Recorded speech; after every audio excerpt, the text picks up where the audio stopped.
that. It's your job to remind me. Cameraman. What's up, guys? This is Bradley Bennett with Semantic Mastery. It is July 1st at 5 p.m. Eastern. This is Masterclass Week 17, or for the Local SEO Part 6. I got Adam and Marco with me. What's up, guys? Heyo. Hey, what's up, man? You guys are going to have to start showing your faces for real sometime, Adam. I am. I got a month, and I should have the office set up finally. I got all sorts of crazy stuff going on. Cool.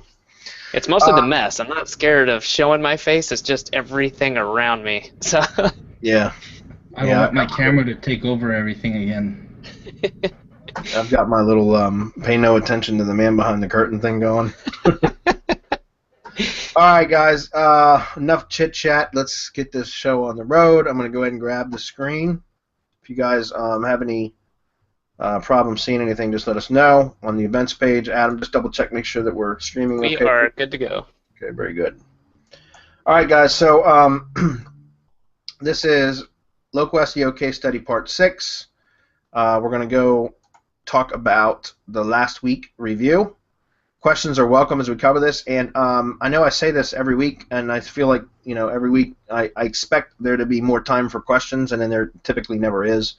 But today I think there will be. So again, feel free to jump in at any moment and ask questions as we go.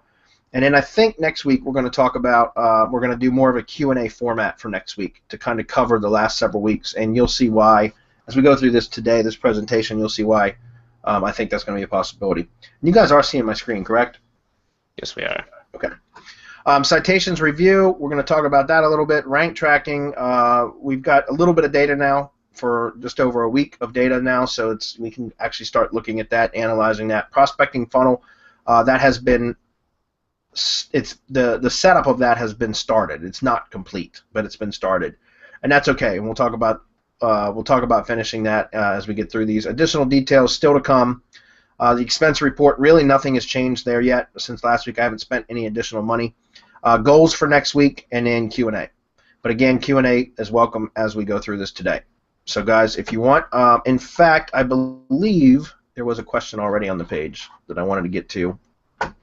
Michael Dawes says, do I recall correctly you suggesting that by properly semantically marking up a website, it will enable an image thumbnail to show in the headline similar to video? No. If you have proper video markup, video object markup, you could still show a video thumbnail image. However, Google has changed their terms recently about that, and I'm not sure that they'll still show. I haven't tested it recently. Like, for example, like Dailymotion and Vimeo and stuff like that, they used to show thumbnail images in the Google search results. They do not anymore. They no longer show thumbnail images for the videos. It had been that if you had this proper schema.org video object markup for your videos, that it would still show the video thumbnail image in the search results, even for a website URL instead of just a YouTube URL. Now, I haven't seen that recently, but I haven't been actively seeking that out to see if that's the case anymore. So what I've just been doing is double checking to make sure that the video object markup is correct by either using something like the video SEO extension for the Yoast SEO plugin, which is expensive, I know, but that works well for properly marking up with video object markup, or if you're using a semantic theme, like I've mentioned in the training already. If you go to semanticwordpressthemes.com, I think it is, or just search for semantic WordPress themes, it'll be the first thing to come up. Kevin Pauly has one that is the Pinvid or the Pinboard Pro or something like that. It's a really, really good theme for video sites, and that's properly marked up as well. But as far as setting up semantic markup and then having just an image show up, no, it has to be a video object that's marked up. Okay, hopefully that answers that question. Let's see. Let me just answer this real quick. Let's see if it's on topic. What is consideration that we first have to? No, that's not on topic. We'll get to that maybe, John, if we have time a little bit later. We got to stay on topic.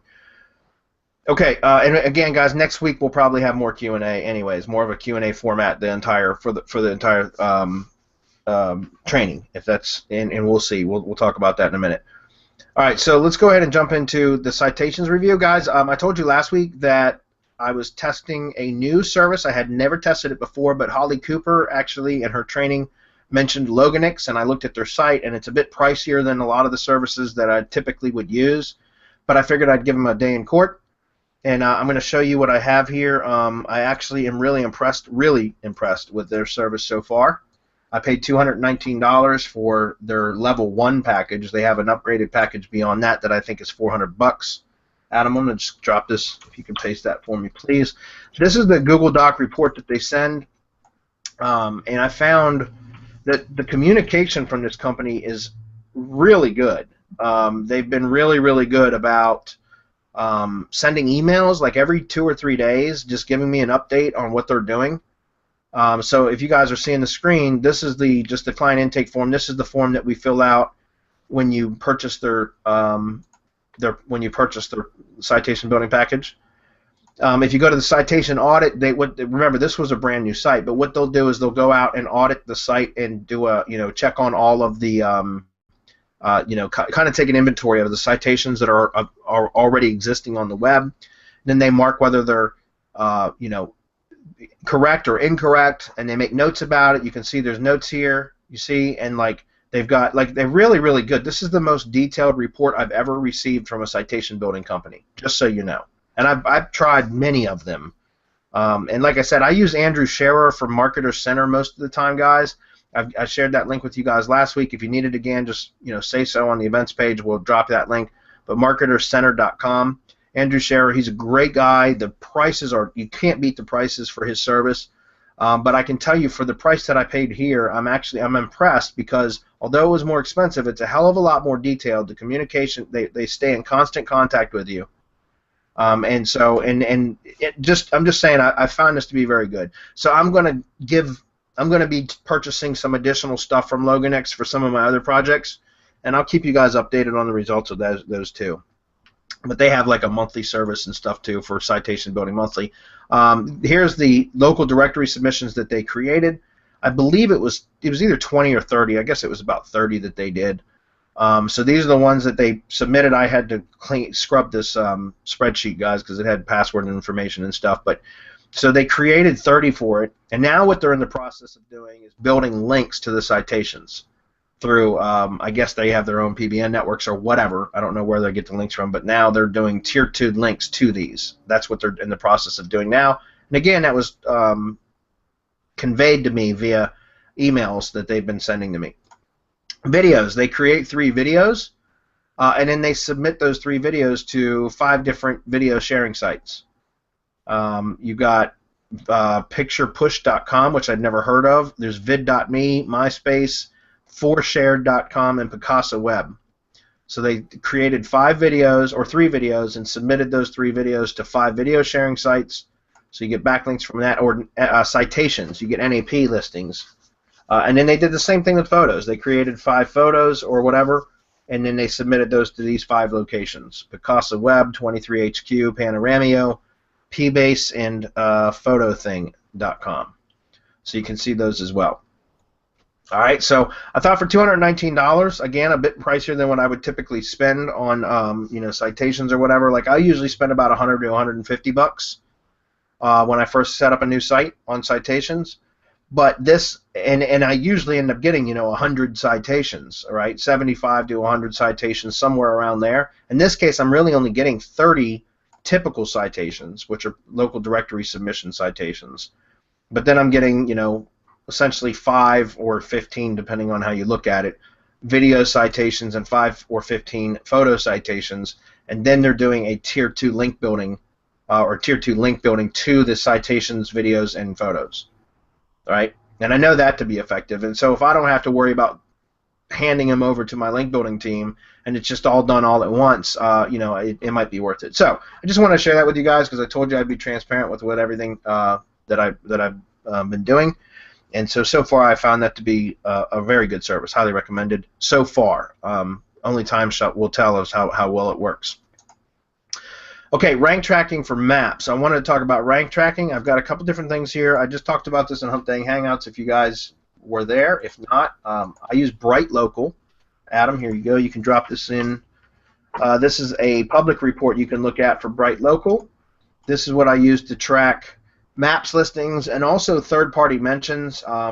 You can see I've got YouTube videos. Remember, guys, I did a bunch of spam video campaigns to identify these keywords.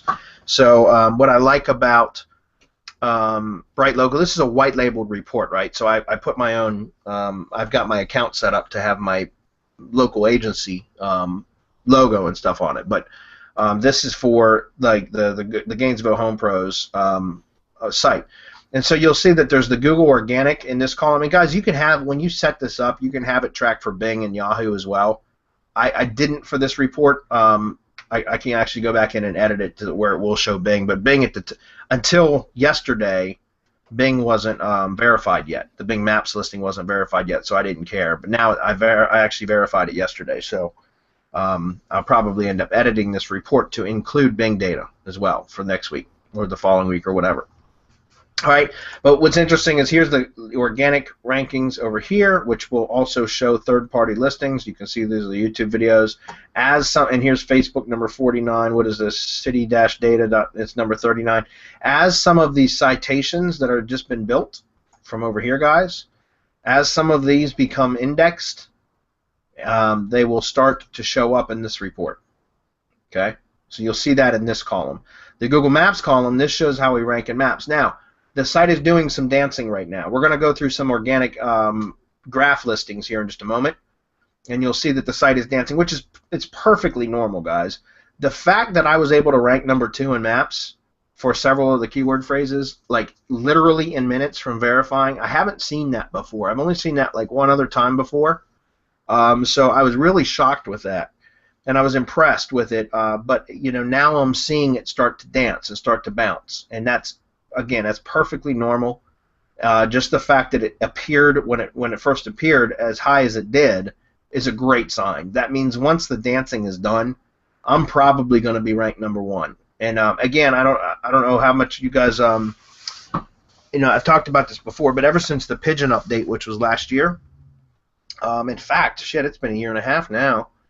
Wow, time flies. But ever since the Google Pigeon update, the Maps algorithm is more aligned with the organic algorithm. So in other words, it's not as stagnant, or as static, I should say. It's not as static as it used to be.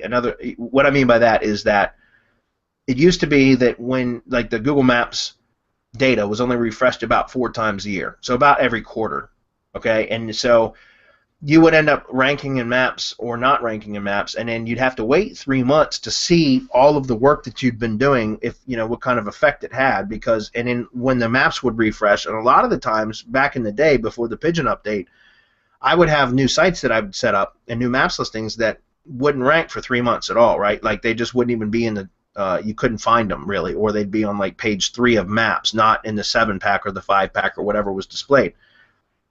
And then I would do all this work, and then eventually, when the maps data would refresh, I would, boom, shoot up to number 1, and then I would stick, and I wouldn't have to do a damn thing more, and I'd just stay there.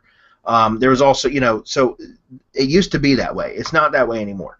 Now it's more, it's tweaked on a regular basis, that algorithm. That data refreshes all the time. So maps listings are a lot more volatile. It's not to say that there aren't listings that do stick and just don't move and don't budge. That does happen. I think, you know, when you're dealing with an algorithm, there's always anomalies, right? But for most of the stuff that I have, guys, most of my maps listings, I see a constant fluctuation. I'll be in number 1 or A position for, you know, days or weeks. Then I'll jump down to position C or D, which is 3 or 4, right? Then I'll drop out of the 7-pack altogether. Then I'll come back. Then I also see fluctuations in the pack, whether it's a 7-pack or 5-pack or a 3-pack that shows. I see that happen often. One day I'll look and I'll see a 7-pack. Next day I'll look, it'll be a 3-pack. Okay, that happens often. So I'm seeing a lot of fluctuations with local, and it's just something that is become normal. So you know, when I see it dancing like this, like right now it's down. If you guys go do a search, depending on your IP where you're at, you're probably going to see different results. But if I go over to Firefox right now, and we'll just take a look. For example, if we just say kitchen remodeling Gainesville, I searched for it earlier today. Interesting, you'll see, let's see if it's still showing. Okay, so now it's showing a regular maps listing. Earlier today when I was doing this search, it was showing a different view of the maps, the packs Maps pack listing. It looked more like a mobile version. What I mean by that is instead of the map being over here, the map was actually right here, and there was only 3 listings showing underneath the map, and then there was a big button that says see more maps listings or see more local whatever listings for, and then it said the keyword phrase. And so, and I was finding that odd. I was thinking because it looked more like what a mobile local search would look like, not a desktop. And now, just a few hours later, I search, and now it's back to the normal traditional look with the map over here and a 7-pack. So I was kind of pissed because you can see Gainesville Home Pros is now in position F, whereas it was in position B last week or a couple days ago. And when they showed that other view with the map right here and only 3 listings, I wasn't shown, right? But again, that's typical, guys. It's normal. So that's why I said I'm not worried about it. All right, so just wanted to show you guys what the Bright Local report looks like. It's pretty cool. Like I said, as citations start to get indexed, you'll start seeing those show up over here as well. And it's a great way. Like I love using these reports for clients because I send these reports to clients and they see all these listings like all over the place, you know, and it's pretty impressive. So, all right, so let me go back to the presentation for a moment. This is going to be the organic, guys. I'm using Rank Tracker, InSpider Rank Tracker, which is a desktop application. I've been using it for several years. I really like it. I've probably been using it for about 1.5 years, actually. But let me see if I can find it here, Adam. This is the link for InSpider Rank Reporter. I've got it. They used to actually, you used to not be able to track YouTube videos with this, but you can now, and I just discovered that like a couple days ago. Actually, when I replaced my PC, I got a new PC, and I was transferring all my software over, and I saw that they have, now you can actually track YouTube videos as well. I didn't know that you could do that. I haven't used it for that purpose yet, but it's a desktop app. I like it. You have to use proxies, though, or else it won't really work well. So, like, I just, I've got so many proxies from all the software tools and stuff. I just have, like 50 or 60 proxies in there that I use.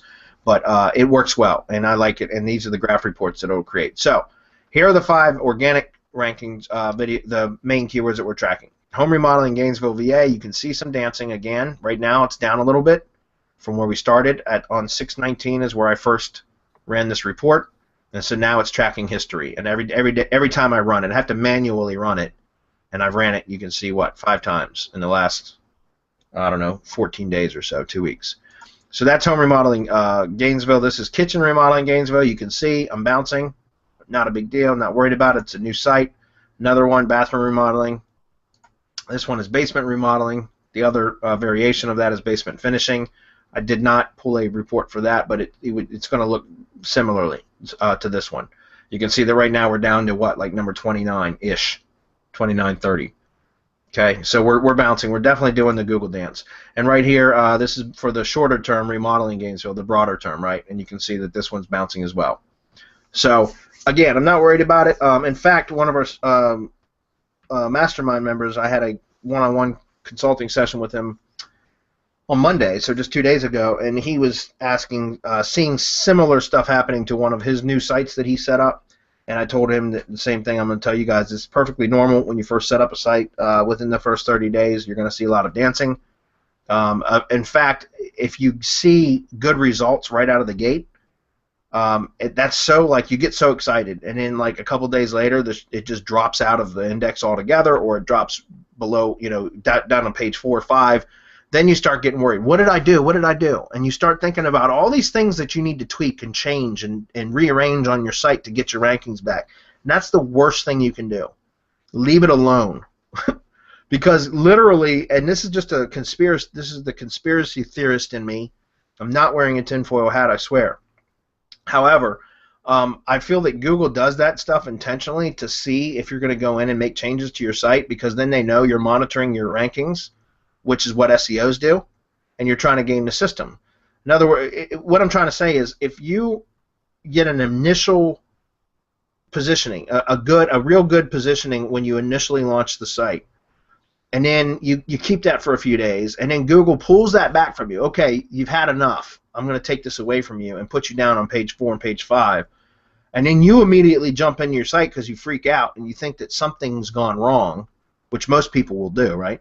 And jump into the site and start messing with title tags and internal links and adding content or removing content, changing meta descriptions and all that kind of stuff. then Google's going to, if they see those changes, then they're going to say, okay, this guy's an SEO. This guy's trying to game us, right? This guy's trying to game us. And again, I have no proof of that other than just monitoring my own, the behavior of my own sites when I've done that. And trust me, guys, I've done it. I've done it where I've freaked out and said, oh shit, what's going on? Let me see what I can do to fix this. And then I find that those sites either never recover or never come back to where they were when they initially launched, or it's a very slow and tedious process to get them back. But the sites that I've just left alone because I know my gut feeling tells me that the site is optimized properly, there's nothing there's no egregious errors been made, and I just leave it the hell alone, then usually within 30 days or so the site is back and it's strong and it doesn't bounce near as much beyond that. My point is it doesn't do a lot of dancing after that initial sandbox or probationary period. Does that make sense? It's like your site's on probation. Right? Hey, real quick, Bradley. Keith has got a good question, and I think it's a valid question. Why do you use so many different tracking systems? He says, is ProRank Tracker enough on its own?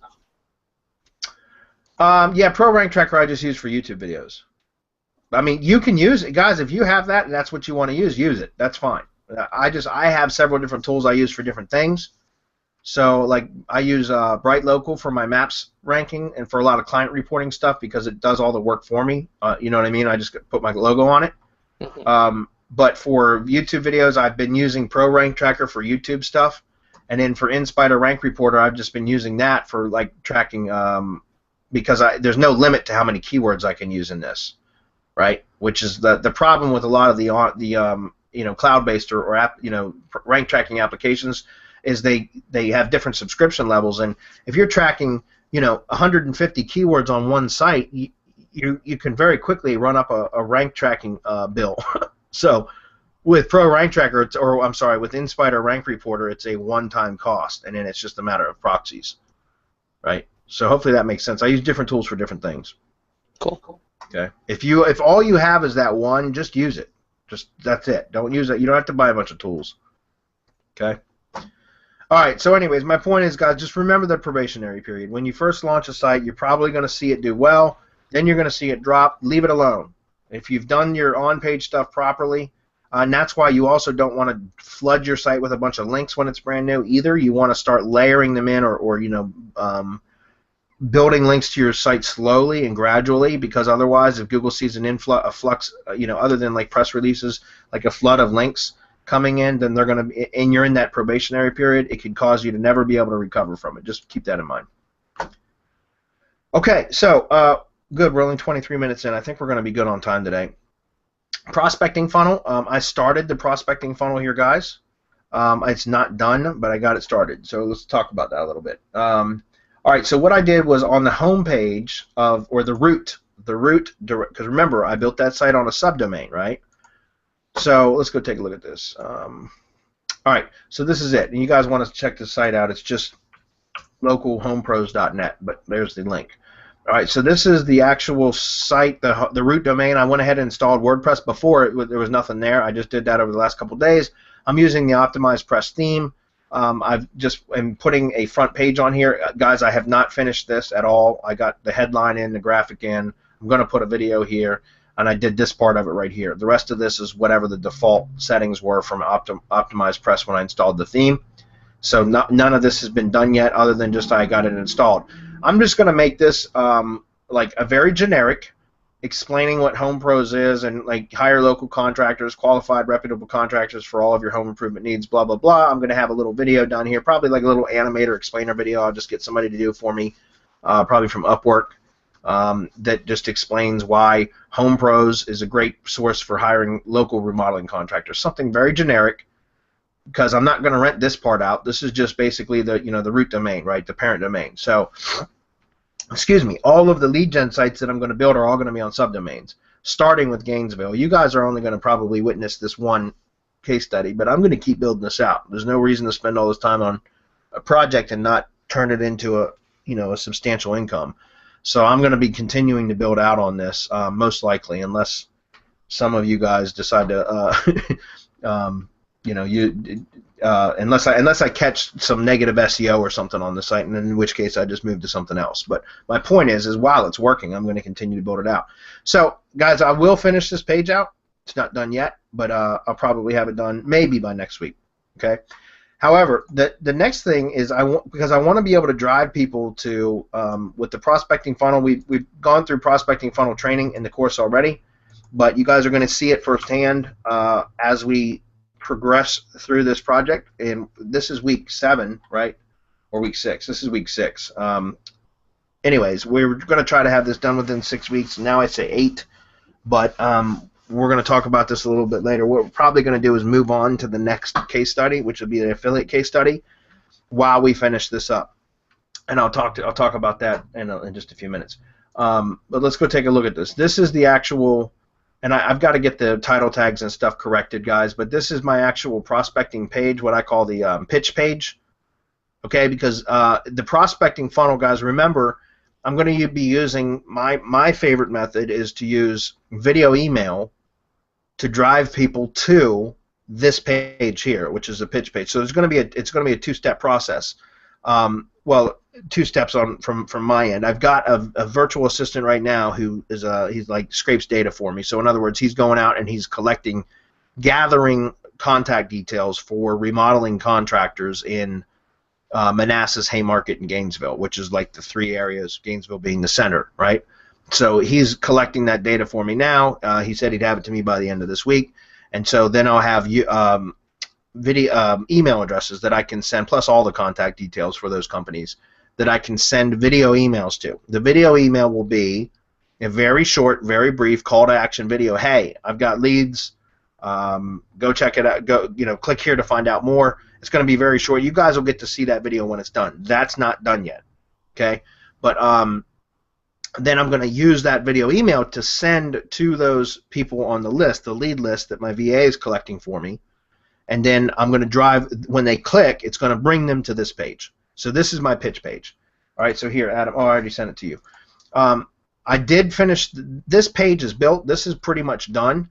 The only thing I have to do is change like the heading tags, because this is still saying, I just duplicated one of my my demonstration funnel that I showed you guys for the IFTTT Academy, the roofing funnel. So I just duplicated this and then modified it to make it specific to this project.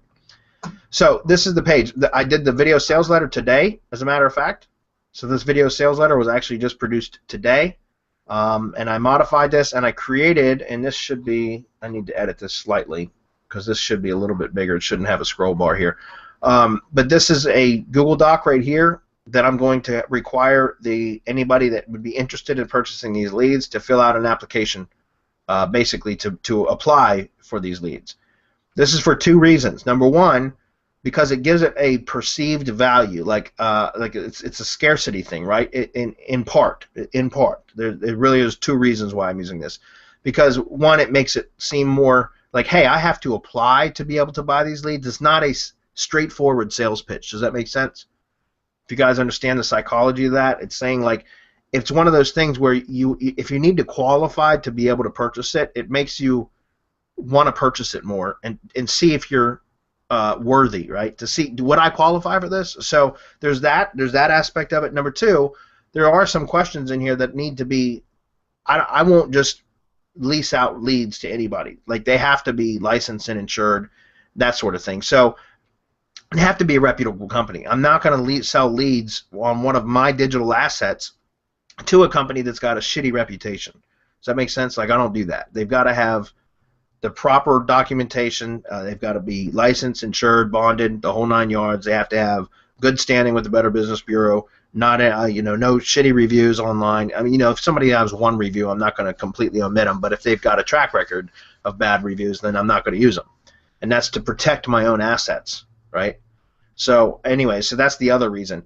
And so by the time somebody gets through this and fills out this short questionnaire, then they're already highly interested in possibly purchasing the leads. Now, you'll notice if you're looking at this page, I don't have anything about pricing on here. This is something that I prefer, and we're going to talk about this in the next slide in just a moment. I would prefer to actually talk with the contractors that have applied before deciding on a monetization strategy, like how am I going to bill them for the leads. And we're going to talk about that just in a moment. But I'm going to be testing this because I haven't really done this before with an application process. These are usually things that I ask in the conversation that I have with a contractor. This is not something that I've had them do in the past with, before talking to me. I prefer it this way now. Like, at least I think I will. I need to test this, but I think I like this better because it will completely screen out anybody. Like, in the past, when I've got on the phones with people and I start asking them questions, sometimes they're just tire kickers. They're just looking for information, so it's kind of a waste of my time because they weren't real serious about it to begin with, other than they were more curious than anything. But by somebody taking the time to fill this out, and it's not like it's difficult. It's just a few questions, but that makes them more serious in and of itself, right? So they're more likely to be willing to purchase, and that saves my time from not wasting time on the phone with somebody that's not really all that interested. Does that make sense? And if you don't meet the qualifications, you're not going to get a call back from me anyways, right? So, and then I asked them a couple things here, like what else, what other services do you offer? Why do you think I do that? Because I'm looking at other ways that I can build out the Gainesville localhomepros.net site to monetize even, to generate even more revenue. In other words, right? So I want to know, what else do you do besides the remodeling stuff? Do you do other stuff? If there's stuff's not listed here, can you tell me what you do? That way, once I get a cross section, basically I'm surveying these people, right? And I can find out, okay, well, hey, look, there's 10 contractors that do this one thing. Okay, well, now I could build that as a silo out on this site, right? Or I can build another subdomain site altogether if I wanted, and now I can monetize that. Does that make sense? So this is pretty much it. The last thing I say is, still have questions but don't want to apply, or not ready to apply yet. I don't know if I'll tweak that. I might set up a couple split tests where some traffic comes in on one page, some traffic comes in on another page with some slight tweaks. See which one starts to convert better. And then this would just go into an autoresponder, which will notify me anyways, and will actually start sending them an autoresponder follow-up series. I do not have any of that in place yet. I have the autoresponder, but I don't have any of the follow-up emails in place yet. But hopefully you guys get that. I'm not asking for a purchase here. I'm asking for them to fill out the information, and then I will call them back. And in fact, one of the last questions is, what is the best time for us to follow up with you? And it gives them the option so that I can follow up with them then. But these people are highly interested at that point. Okay. All right, let me move over. Excuse me. And by the way, guys, this page was just built with ClickFunnels. Again, I've got to adjust this, make this a little bit taller, this embed, so that there's no scroll bar. I don't like that scroll bar there. But this was made with ClickFunnels, and there's a plugin. ClickFunnels is a plugin so that I can actually pull a ClickFunnels page into the WordPress, and you can see localhomepros.net /application, but this is actually this ClickFunnels page. This is actually hosted on ClickFunnels servers and everything else. So. Well, and we had a quick question from Valerie about what do you use for the video emails. I assume she was talking about the software, but she hadn't replied back. No, that's VSL, isn't it? Well, to create the videos, I'm using Easy VSL, yeah. But for sending video emails, thus far it's just been a manual email process. So I have a VA that scrapes the data, and then I can give him a templated email where he'll go in and just send them out with the screenshot, and the screenshot's clickable. We've talked about this in the masterclass. We've already covered this, but where the screenshot is clickable, so the screenshot looks like the videos in the email, and they click on it, and then Gmail will actually open the video right in Gmail. But if any other email clients, it will open a new tab and go straight to the video. And in fact, it would go straight to this page, not the actual YouTube video. Does that make sense? Cool. All right, 2 more quick questions. I don't know if you're going to get into this. Just a quick one. Scott's asking, have you ever rented out a ranked site like this for the monthly fee instead of the leads? Yes. Yeah, we're going to talk about that in the next slide. Yep. Okay, cool. Okay, next one. That's good. We can answer some of this afterwards. Okay. All right, so the additional details. By the way, Bing Maps is now verified. I just did that yesterday. That's this listing here. It looks so barren. I don't know why, because I added video or email, photos and everything else. Maybe it's just because it was just verified yesterday that hasn't imported all the data yet or something. It's odd, but it's because it was much more fleshed out than what it's just showing here. But it is live now. That was just a quick update. We're going to talk about growing the Google Plus circles and why that's important, but we'll go ahead and talk about monetization strategy first, and we'll come back to that. Monetization strategy. Okay, so I haven't decided how I'm going to monetize this site yet. Okay, because this is a newer industry for me as far as lead gen. So there's 3 different kinds of ways that I could monetize this, and I'm leaning towards a new method that I haven't actually done yet, and we'll talk about that. But pay per lead, obviously, that's where I would charge on for whatever leads came through the site, and a flat fee per lead, per qualifying lead. What is a qualifying lead? Well, a qualifying lead, as far as I'm concerned, is any sort of phone call that lasts beyond a certain time limit, right? So a certain duration. Because obviously sales calls and things like that come through, solicitors, that sort of thing, and those calls are generally very short, and so those wouldn't qualify as a billable lead. But calls that last, 90 seconds, 120 seconds, something like that, those are typically going to be somebody calling and inquiring about setting up an estimate and telling them what kind of project they're looking to have completed, that sort of thing. That would be a billable lead. Okay, so there's a pay per lead. Now, remember, guys, if I had a relationship with a home remodeler, then I could talk about doing like a revenue share, which would be, hey, I'm only going to bill you for leads that you convert into sales, but then I want a percentage of that contract price or a percentage of the profit or something like that. That is my preferred method for doing like a pay per lead. But it takes a very good trusting relationship, because I've been screwed in the past by doing that. So you have to really hand select people that are trustworthy for that, and you still need to keep on top of them to make sure that they're not screwing you, essentially. The other method would be just a flat lease, right? That's the easiest to manage by far. It takes no additional work, whereas with pay per leads, you have to keep track of the leads. You have to make sure that you're billing based on leads. You have to look at them. There's softwares and things like analytic call tracking, Joe Troyer's ACT, analytic call tracking. There's stuff that we'll do in there, that can automate a lot of that. There's also like Lead Tracker Jack, I think, is another software program or application that does stuff like that. I have always in the past just used Callfire. If I'm callfire.com, where is my rented phone numbers, which is what I got on the site now, and then forwarded the calls directly to the customer. In the past or now, if I'm charging on a pay per lead basis, unless they have a reception desk where there's somebody there during normal business hours that answers the phone, I send the calls to a call center. I use answerconnect.com, and I set up a script.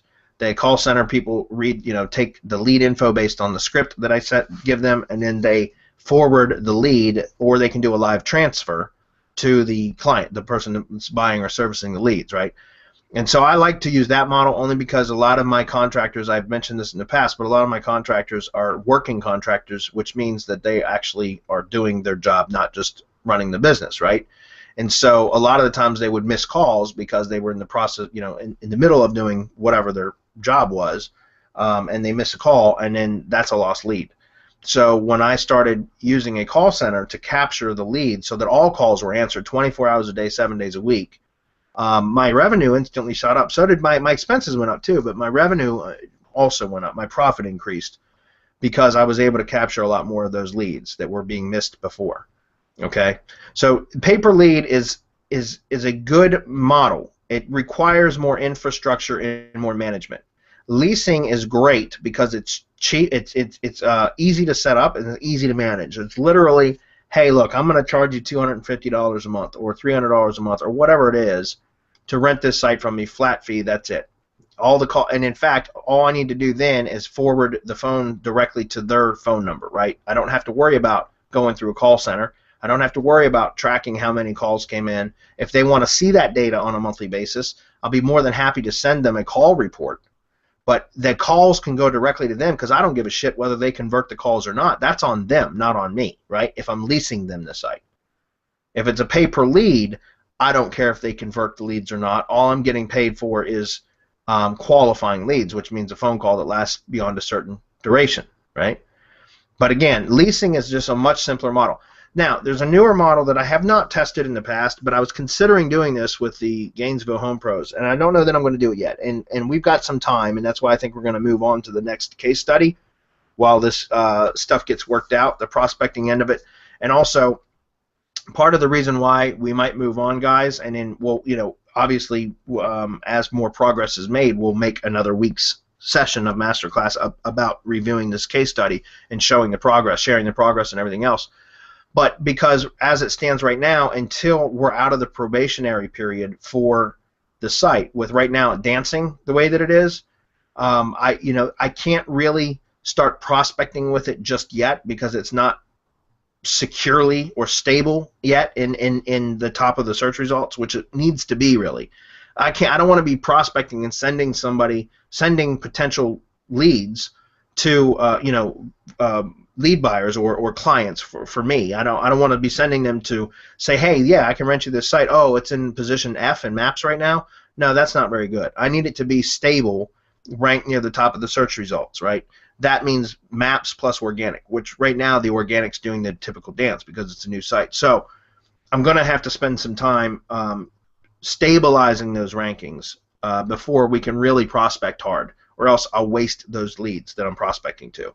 And I don't want to do that. And that's why I'm saying I think we'll just go ahead and move on, and then we'll revisit this as that progress is made, if that makes sense. Okay, because we've rushed this, and I think we've done a really good job. But now we don't want to rush it at the end and then lose potential leads that could be lead buyers from us because we pushed it too fast too soon. Instead, I'd rather monetize it properly. So the other option, though, that I was going to mention was sale and service contract. What do I mean by that? Well, by that I mean I could actually sell the site to potential contractors and then upsell them on a maintenance contract, right? Which would be just like a typical client relationship, not a lead. It wouldn't be a lead gen site at that point. They would own the site, but excuse me, it's a way to generate a quick lump sum of cash, from the site, and then sell them on the service to maintain the site. So, like for example, I could say, okay, look, I got this site that's ranked. And it's ranked #1 in Maps, and it's ranked #1 in Google for organic. And then I could have the videos and stuff like that, and just say, look, I can sell you this whole package for $2,500 or $3,000 or whatever it may be. And then I can I'll maintain on a typical like SEO agreement. I'll maintain the rankings for you for $250 a month. But that way they get ownership of the site. Now, I haven't done that in the past because I've always liked to continually build my own assets instead of somebody else's. But it's a way to generate some quick money out of it, which could be reinvested into building additional sites, right? Additional assets that I could flip. So it's like you guys are familiar with probably flipping houses. It's very similar to that. Buy a property, develop it really quickly, and flip it for quick cash profit, and then reinvest again. But selling them on the service contract, right? So that's another way. I was considering doing that with this. I haven't decided yet what I'm going to do yet. Again, I'm going to take once the site has more stabilized in its rankings, then I will determine which method. And in fact, I might even just allow my conversations with the contractors that apply to determine which monetization method I'm going to use.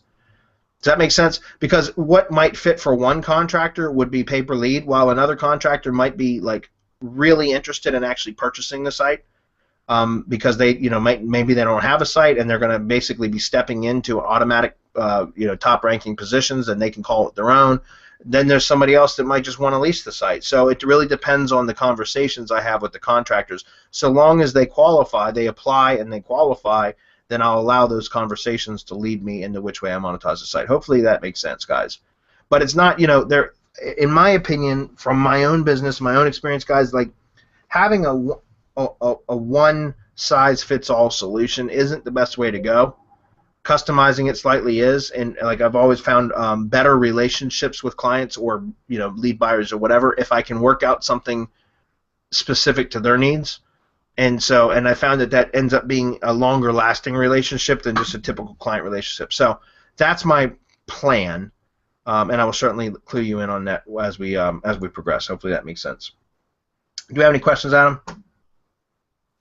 Nope. Let's keep rolling. We've got a couple, but it's going to be with subdomains, so we'll do that at the end.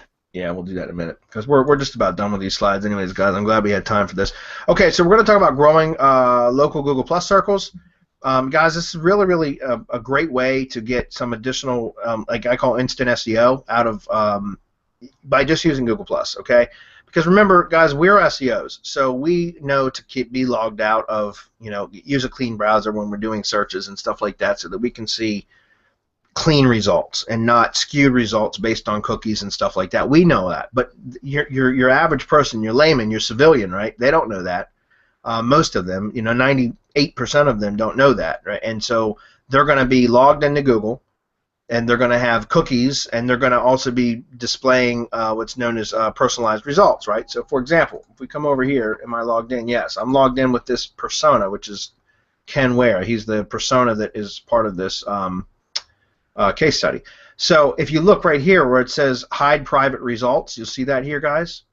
Right now, it's showing private results, which means I'm cookied, and over time, those cookies build and your search history and everything else builds, and it will start displaying different results, okay? So, for example, if you do the same search while you're logged in on a keyword, and you always are clicking on other links on the page other than number 1 and number 2, you'll see that over time, number 1 and number 2 will be taken out of your search results and replaced with other links.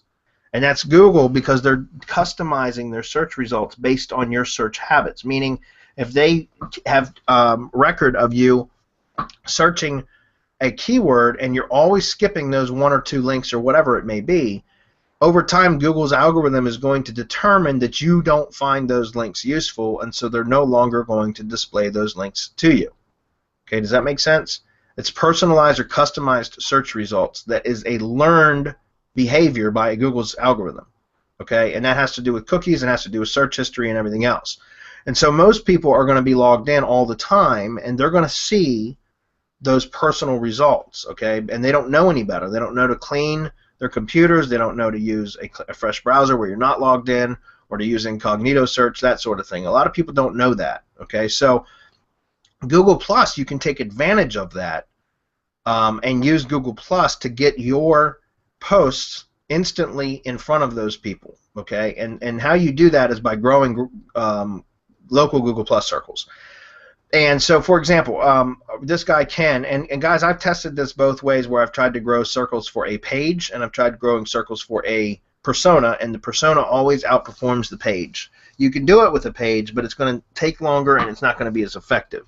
So with a persona, you can grow circles a hell of a lot quicker. And I've also found that you can grow circles even faster. I must be logged into Facebook somewhere. I can't stand that shit. Exit out of that. Anyway, sorry guys. With the persona, I found that you can grow your circles a hell of a lot quicker with a female persona. It's just people tend to circle or follow back females a hell of a lot quicker than they do men, and I found that. And so you'll see, like for example, with Ken Ware here, I went ahead. If you go over to, when you're logged in with your persona or your profile, you go over to the drop down and you click on people, and then from here you can go to circles, and this is where you can manage your circles, guys. And then there's also, have you in circles, and you can see that I have actually built the Manassas circle to 291, Haymarket circle to 185, Gainesville circle to 256. The other ones were just like when I first set up the account, or my VA set up the account, they just followed, a couple topics or whatever. But these are targeted circles that I started to grow, and I've started doing it. I use a software that's a inexpensive software. It's a little bit buggy, but I used to pay a VA to do this, guys, and now I just have, this is called G+ Adder. Adam, if you can drop that on the page.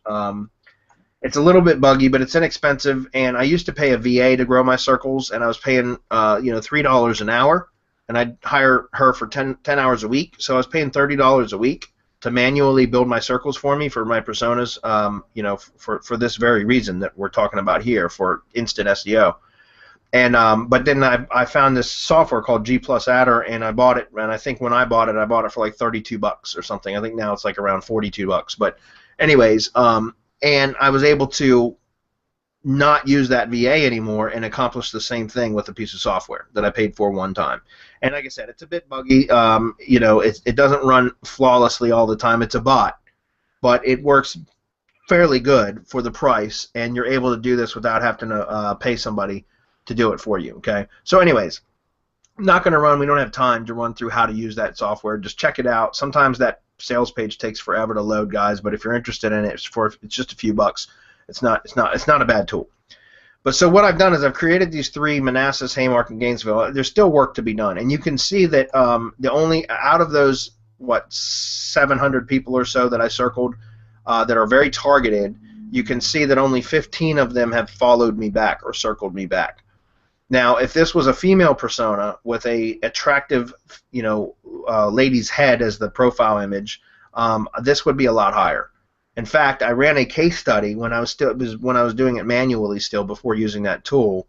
I had set up 2 personas that were based in the same location. They had similar bio info, except one was a female name with a very attractive female's face as the profile image, and then the other one was a male. He wasn't, it wasn't like he was a terrifying or hideous looking man. It was just a man versus a woman. The woman's profile was very, very attractive, and they were all basically the exact same profile, the same location and everything. And I had my VA follow the same amount of people, and we ended up following it was like 4,800 people that we had added to the circles. And out of those, the female persona had something like 1,800 people follow her back over the course of like 30 days, and the male only had 700 follow him back out of like 4,800 follows or circles that he had. You know what I'm saying? So it was almost a 3-to-1 difference, and I thought that was huge. So that said, I had already selected this profile for this, so it's too late. But when you follow or circle somebody and they circle you back, you have like instant access to their Google search results, the SERPs, the search results pages, so that whenever you +1 something or share something, it becomes a recommended result in their search results. Now, when you circle somebody and they don't circle you back, you can still show up on their search results for recommended stuff. You get instant results if they have circled you back, and you share something with that circle, then you will absolutely show up if it matches their keyword that they've searched for. Your post will show up with your profile image. Although remember, Google authorship is no longer part of the search algorithm anymore. Like Google's taken that away. For personalized results with a Google Plus recommendation or Google Plus share, it will show your profile image in the search results. So not only will it give you instant page 1 rankings because of the personalized results, but it will also draw the eye to it because of the thumbnail image of the profile. Does that make sense?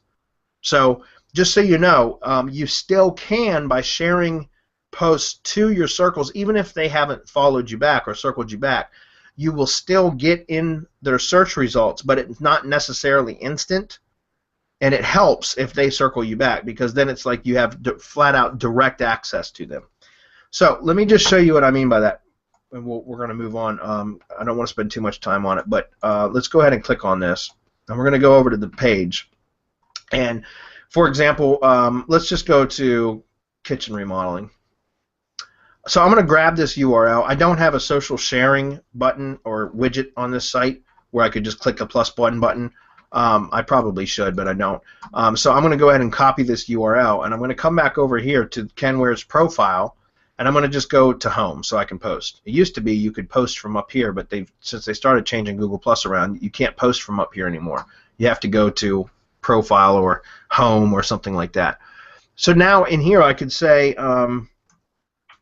if you're, and you could be less salesy than this, but I'm just going to do this for the purposes to make this quick.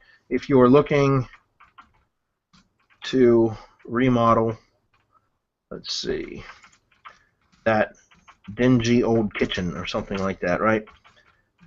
Kitchen in Gainesville, Virginia. Contact us at, and this is really salesy. A lot of the times you could just do something conversational, and you know, whatever. The point is you want to get some of your keywords in there. It doesn't have to be exact match like kitchen remodeling Gainesville, VA. It doesn't have to be like that anymore, guys. Your mentioning of these keywords is good enough. This is the Google Plus algorithm now, right? Not just search algorithm. So contact us at, let's say, Gainesville Home Pros. All right, and then also, what did we talk about? Some of you weren't there probably, though. In the Hump Day Hangout, we use hashtags, right? So you can say, like, Gainesville, VA. You could say kitchen remodeling. Another one that you could do is maybe just remodeling or renovation, renovating, something like that. Let's just do remodeling. Okay, so these are hashtags that you can add. And now you guys see where it's automatically defaulted right now to public. But when I come in here to click to circles now, guys, I can select Manassas, Haymarket, Gainesville.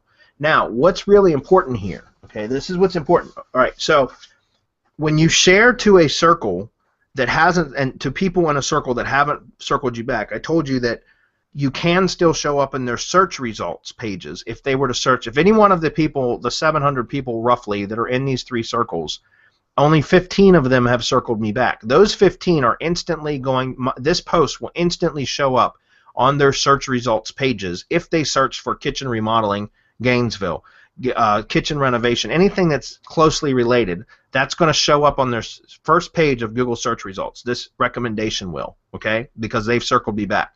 For the other 685 roughly people that haven't circled me back, I can still show up on their search results pages, but it's not guaranteed, okay, and it's not necessarily going to be instant. It does happen though. But where I will show up is in the Google Plus news feed, and plus they'll get notification in their notification area. So that is not a very long-term thing, because somebody would have to see that notification and be interested in possibly getting a kitchen renovated for it to be really useful to them at that time. But it will still notify those people in that circle that you shared a post with them, right? What you're really looking to do, however, is have them circle you back, though, so that you will show up on first page Google search results for that search term, because now it's a recommended result. Hopefully that makes sense. But what's important is you see this button here. Now, again, I certainly wouldn't do this very often, and you got to be real careful on how you do this, because people will report spam if you do. But there's a checkbox here which will allow me to send this notification right into their Gmail inbox. It'll go to their social tab, but it will still go directly into their Gmail inbox, and that's if you click this also send email from you to those 3 circles. So in that case, I don't recommend doing a salesy type pitch, but instead doing informational type pitch. Guys, this is very, very, very powerful. This is direct access to people's Gmail's inbox. Does that make sense?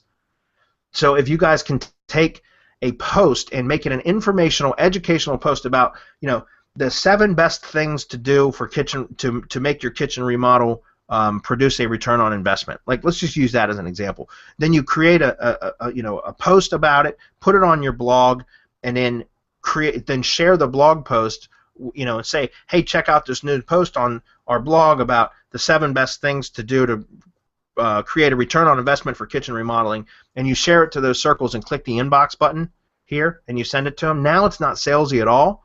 It's actually informational, hopefully useful. And they're going to see that. Hopefully they're going to circle you back. Hopefully you'll get a couple leads out of it. But if not, at least they've circled you back now, anytime in the future that they are looking for kitchen remodeling and they type in that search, your post is now going to show up in the first page search results, even though if they circled you 2 years ago. So that makes, or even if you made that post, shared that post with them 2 years ago. Hopefully that makes sense, guys. In this case, I'm just going to click share. I'm not going to send it to the email inbox because it was too salesy, and I forgot the link. Can you believe that? Let's see if I can edit the post. Can't. Let's see if I can at least put it in there. I meant to put the link in there and I didn't. So anyways, this is just for demonstration purposes. Don't forget to put your link in there like I just did. This should end up, it should have pulled in the image and had a big image and everything else, and I screwed that up. But the point is, you want to put the link in there. And so now this is going to notify all those people in that circle, or those 3 circles. So hopefully you guys get that. Like, I think it's very, very powerful. I do that for all my projects as I start growing the local circles. And it's very, very powerful for marketing. All right, I know it's about 6 o'clock, so we're going to run through this very quickly, and then we'll take just a couple questions as we always do, and then we're going to wrap it up. Guys, blog posts. I talked last week about a new direction. This has not changed, this slide. I was considering just going with the Haymarket posts, which is the neighboring like little township, because we could probably rank organically with just blog posts there. However, we may, depending on how this ranking settles in, because right now we're in that probationary, we're in that dancing period. I've got to wait. I can't really do any additional link building stuff right now until the rankings stabilize. Then I can assess what I need to do. Okay, so, and that's why I said I think we're going to move on, guys. Next week we're going to do a Q&A session, I believe, for the whole week, or the whole session.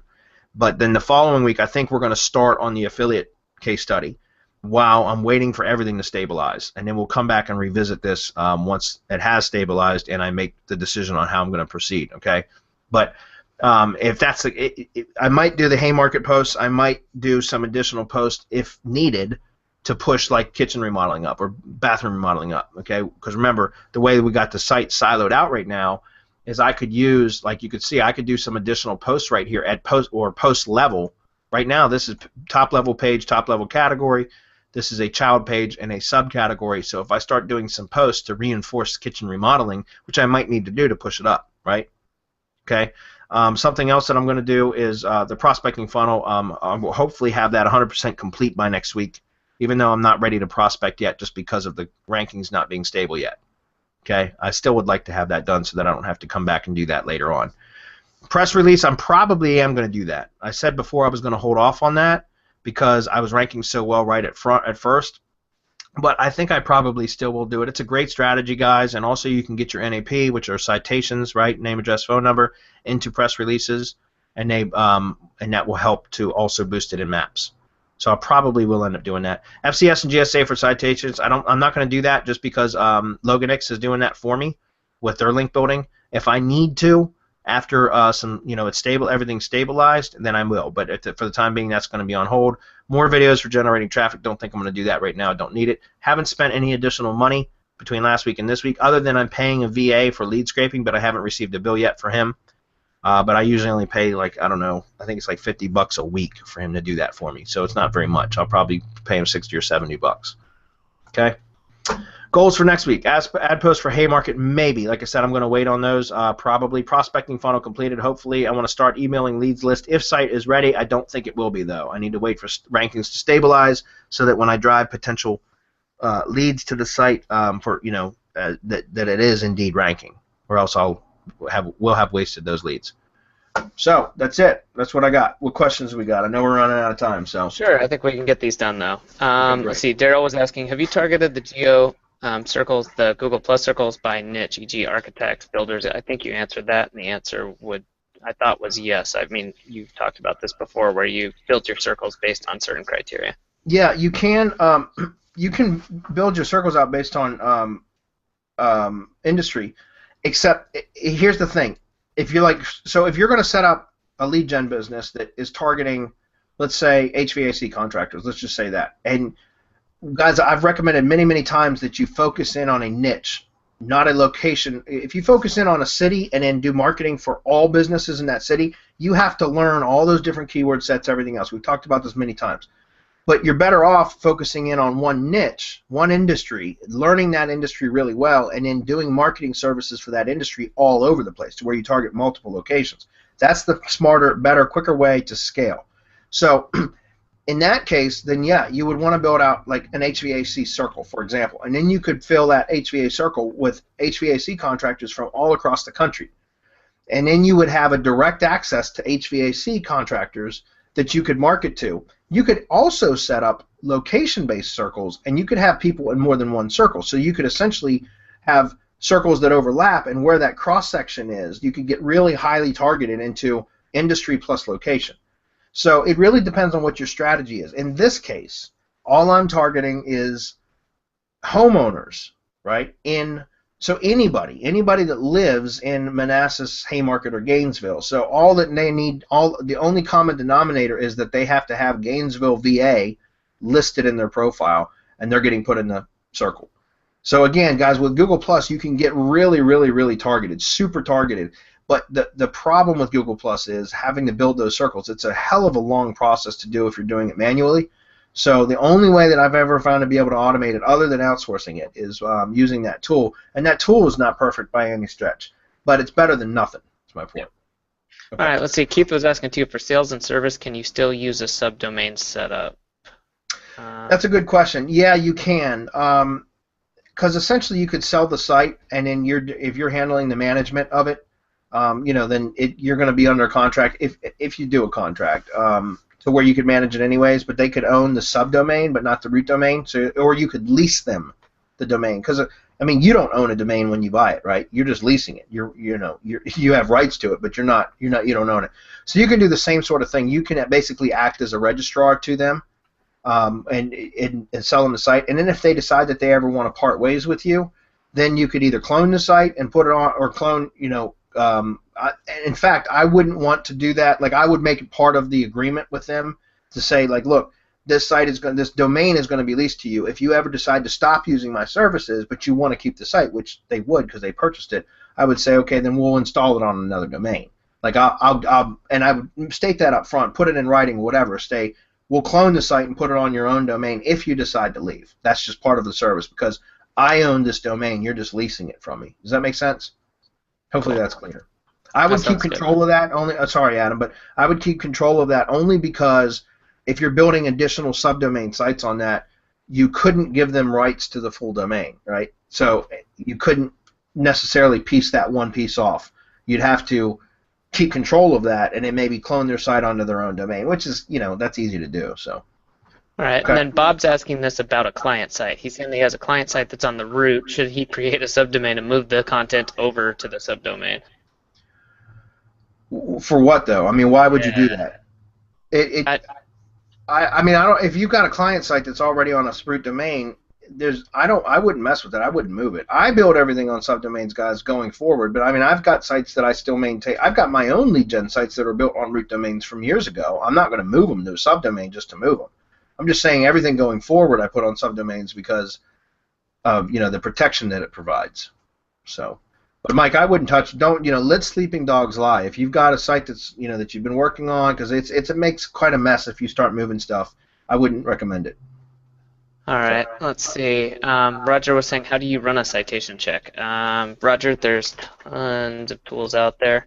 I'm not trying to be a jerk, but literally, if you put in citation check, you'll find a plethora of resources. Yeah, guys, just check out Bright Local. It's $35 a month. You get like 35 reports that you can run per month, and for $35 a month, so it's like $1 per report. It's ridiculous. It's one of the best tools. It's very easy to use. You can keep track of all your client data right in there. It's a great tool. It will do citation tracking for you. You can actually have them build citations or correct incorrect citations. It's $3 per citation, so it's not the most economical. But it's a great service. Highly recommend them. Good deal. Okay, well, I think that'll wrap it up. And the rest of you guys, I know there's a couple questions, but they don't really fit with today. If you can either post those on Facebook or if you're in the mastermind, put them in the mastermind group, and we'll get those answered for you. But I think that's going to wrap it up for today's questions. Cool. Well, it was a good one.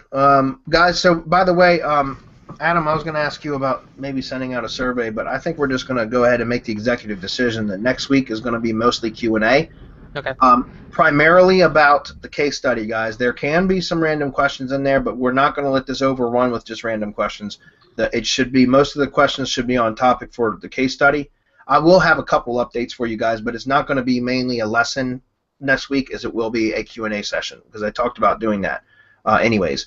And then I think what we'll do is we'll kind of check you guys' pulse next week and see if you guys are ready to move into the affiliate training. And if so, we'll start setting up an affiliate campaign for the case study too, and we'll go ahead and do that for 2 weeks out if that makes sense. Okay, so we'll see you guys next week. Thanks, Marco. Thanks, Adam. Have a good one. All right, man. Happy 4th of July, everybody. Woo. Bye, everyone. Bye.